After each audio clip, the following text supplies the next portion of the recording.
मोदी तेरी तानाशाही, मोदी तेरी गुंडागर्दी,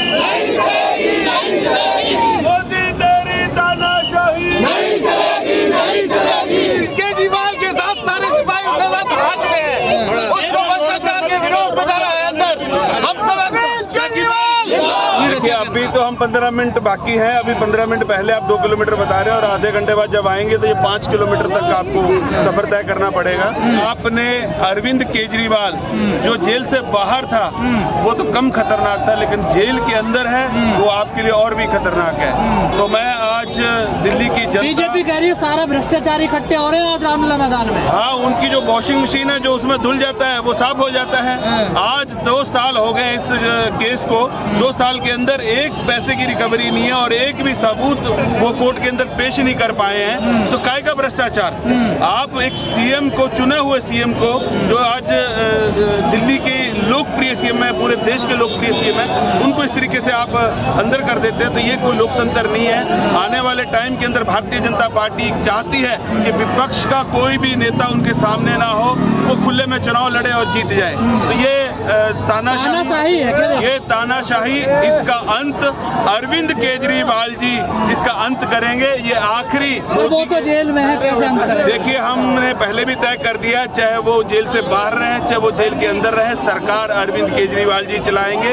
दिल्ली के मुख्यमंत्री अरविंद केजरीवाल जी रहेंगे। तो सरकार जेल से चलेगी अब? बिल्कुल चलेगी, दिल्ली की सरकार जेल से ही चलेगी। कहाँ जा रहा बड़ा घोटाला हुआ सर? देखिए घोटाला जो है अभी तक पता ही नहीं। आपको बता दिया गया कि जिस तरीके से जो शरद रेड्डी जो कि इस मास्टरमाइंड था इस घोटाले का, और उसने जिस तरीके से 55 करोड़ रुपया जो है भारतीय जनता पार्टी को इलेक्टोरल बॉन्ड के माध्यम से दिया जाता है, तो वो उनको जो है बेल दी जाती है। और आज एक किसी के कहने पर हम ये कहते हैं कि अभी तक यही है कि जी वो उनके खिलाफ बोल रहे तो आपको अरेस्ट किया जा रहा है। तो अरविंद जी ने सही बोला कि मैं कहता हूं कि मोदी ने 100 करोड़ रुपए लिया और आप मोदी को अंदर कर दिया, अमित शाह को अंदर कर दीजिए, क्यों नहीं कर रहे हैं? आप देख पर सकते हैं केजरीवाल जी भी तो चैलेंज करते थे ना ईडी को कि ईडी में हिम्मत है तो हमें जेल में डाल के दिखाई। देखिए हम आज भी चैलेंज कर रहे हैं, ये झूठा मुकदमा है, हम इस पे निर्दोष साबित होंगे। और ईडी जो कि आज भारतीय जनता पार्टी की एजेंसी के तौर पर काम कर रही है, इसको भी आज सबक मिल जाएगा कि किस तरीके से। क्या बीजेपी विपक्ष को खत्म करना चाहती है? बिल्कुल, ये बीजेपी चाहती है कि विपक्ष खत्म हो। और आज जिस तरीके से आज इंडिया गठबंधन की यहाँ पर महारैली होने जा रही है, तो निश्चित रूप से आने वाले टाइम में जो बीजेपी 400 का नारा दे रही थी वो आज 100 से भी ज्यादा सीटें नहीं ले पाई। तो आप भी बीजेपी में शामिल हो जाइए ना, जेल से बच जाओगे। तो देखिए हम कट्टर ईमानदार हैं, हम झुकेंगे नहीं, डरेंगे नहीं और इसी तरीके से लड़ेंगे। चाहे वो लड़ाई हमारी सड़क से लेकर न्यायपालिका तक हो, हम इसी तरीके से अपनी लड़ाई को लड़ेंगे और जीतेंगे, क्योंकि अरविंद केजरीवाल जी के ईमानदार है और उनकी सेना ईमानदार है, उनके सिपाही। उन्होंने ऐसा बर्ताव नहीं। कांग्रेस पे तो बड़ा संकट आएगा, कैसे चुनाव लड़ेगी? क्योंकि फंड तो रिलीज हो। नहीं, कार्यकर्ता के पास बहुत है फंड। कार्यकर्ता एक ऐसा मजबूत है कांग्रेस पार्टी का, उन्हें फंड की जरूरत नहीं है।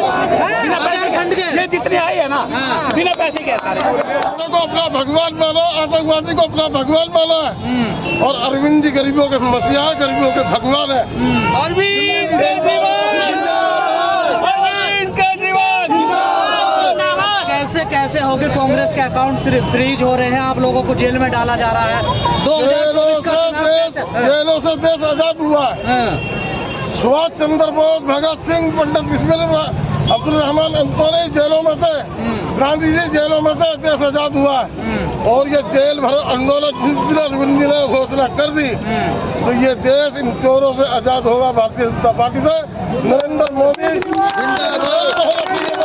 अमित शाह को फांसी के तख्ते पर होना चाहिए था, उससे मुक्ति मिलेगी। आज आपका नारा है लोकतंत्र बचाओ, तानाशाह को हटाओ। लोकतंत्र बचाओ, तानाशाह को हटाओ, हिटलर शाही को खत्म करना इस जनता का काम है। हिटलर शाही को बर्दाश्त जनता करेगी नहीं। करेगी। केजरीवाल जिंदाबाद, केजरीवाल जिंदाबाद।